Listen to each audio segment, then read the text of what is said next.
8 class से ही sir जी द्वारा बताया गया होगा कि जब भी किसी संख्या का स्क्वायर करना हो और उसके अंत में क्या हो 5 हो, जैसे यहाँ पे है इसके अंत में क्या है 5 है ना, 5 हो, इसके अंत में 5 हो और ये वाला जो है इकाई अंक क्या हो दोनों का 5 हो और ये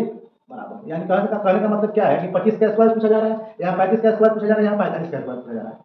तो आप लोगों को ये बताया गया है कि जब भी ऐसे स्क्वायर निकालना हो तो इसको आपस में गुना करिए और यहाँ लिख दीजिए 25,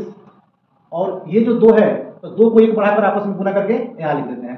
तो 2 का 1 बढ़ाएंगे क्या होगा 3, 3 दूनी 625। वैसे ही इसका क्या हो जाएगा 25 और 4 3 12, यहाँ हो जाएगा 25 और 4 से 1 बढ़ाकर 5 का 20। लेकिन इतना ही नहीं, यह वैसे हर एक डिजिट में लागू होगा जिसका इकाई का अंक जोड़ने पर जो है, इसका इकाई का अंक जो है सम करने पर 10 आए और उसका दहाई का अंक सेम हो,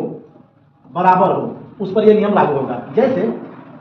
यहाँ पे हम लिखे हैं 32 गुने 38, इसमें भी ये तरीका लागू होगा, ये नहीं कि केवल अंत में 5 हो उसी में लागू होगा। यहाँ पे हम क्या करेंगे, क्योंकि ये दोनों का सम क्या है 10 है और दहाई का दोनों का अंक क्या है बराबर है, तो यहाँ 8 गुना 16। एक्चुअल में करते क्या है कि दोनों के इकाई अंक को जो है गुना करके लिख देते हैं, तो यहाँ दोनों के इकाई अंक को गुना करेंगे तो 8 गुना 16 और 3 से 1 बढ़ाकर 4, 4 के 12। वैसे ही